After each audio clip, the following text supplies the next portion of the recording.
आज उपासाला काय बनवायचं? मागच्या वेळेस खिचडी केली होती. आता नवीन काय करू? हे काय?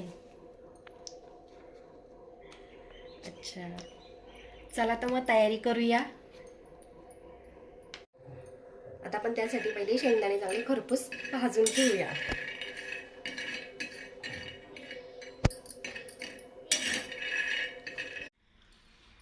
आता आपले शेंगदाणे भाजून थंड करून सोलून झालेले आहेत. तर त्यासाठी मी आता वाटण करणार आहे. तर त्यासाठी मी 4-5 मिरच्या घेतल्या आहेत आणि शेंगदाणे आता आपण मिरच्या एकत्र करून वाटून घेऊया.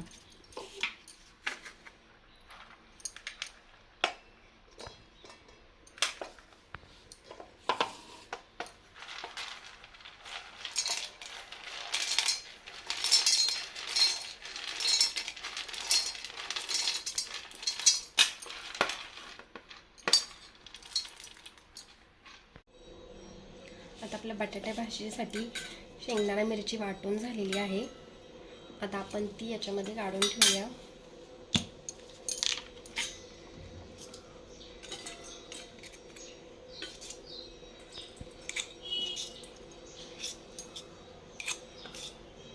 आता याच्यामध्येच आपण जो शेंगदाणा मिरची आपण कुटली होती त्याच्यामध्येच आपण चटणीसाठीही थोडंसं आपण बाजूला ठेवलं आहे.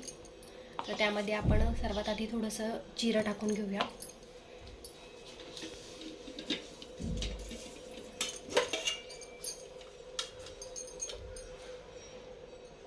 मी एकदम थोडंसं जिरं टाकत आहे.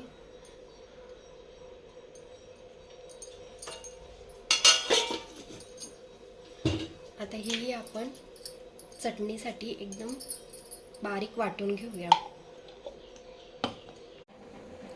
तर घावणसाठी मी साबुदाणा तो तव्यावर थोडा भाजून घेतला होता आणि थंड झाल्यावर मिक्सरवर त्याचं मी बारीकसर पीठ असं बनवलं होतं आणि मी ते 1 तास भिजत ठेवलं होतं. आता हे 1 तास भिजून झालेलं आहे. तर याच्यामध्ये आपण 2 चम्मच दही टाकूया.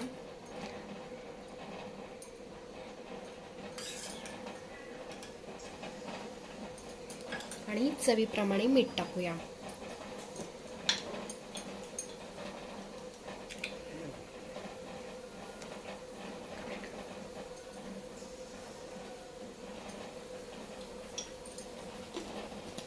आता हे आपण दह्याबरोबर थोडा वेळ मिक्स करून तसंच ठेवून देऊया. आता आपण चटणीसाठी तूप घेऊया थोडंसं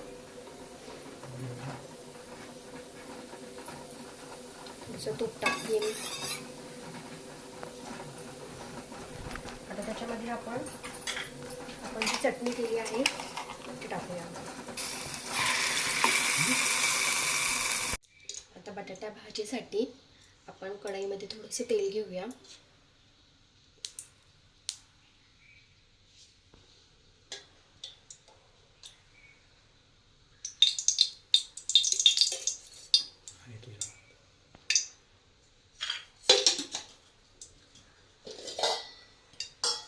आता जे आपण मिरचीचं आणि शेंगदाण्याचं वाटण केलं होतं ते ह्याच्यामध्ये टाकूया आणि हे चांगलं परतून घेऊया.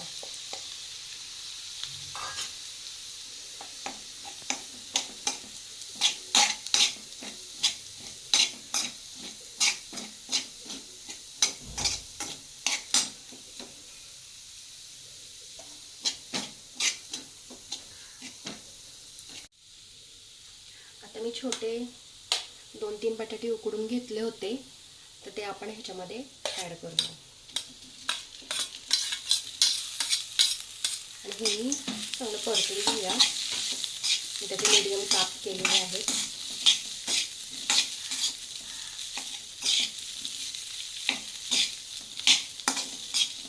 आता याच्यामध्ये आपण चवीनुसार मीठ टाकूया.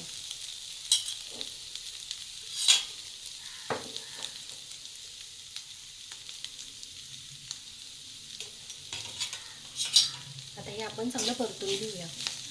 कोणी जर माझ्या चॅनलला सबस्क्राईब केलं नसेल तर नक्की सबस्क्राईब करा.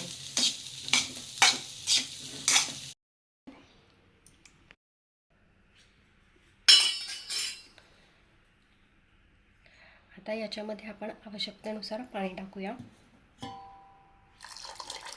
आपण आधीच मीठ टाकलं होतं.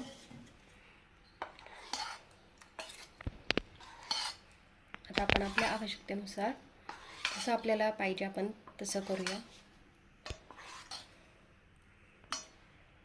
मी अगदीच पातळ नाही करणार, थोडं मीडियमच ठेवणार आहे.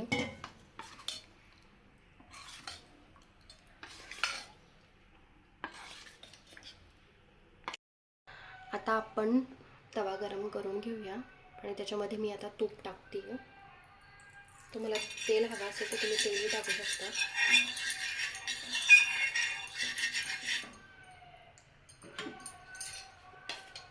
आता आपण घावण करायला सुरुवात करूया.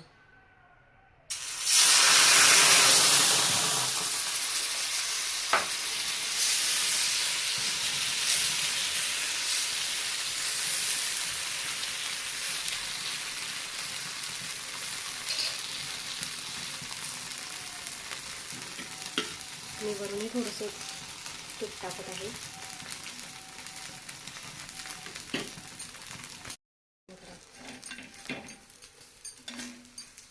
आता आपण पनीर भाजून घेऊया. पाहू शकता कसं मस्त खरपूस भाजलेला आहे. आणि साईडने तूप टाकते.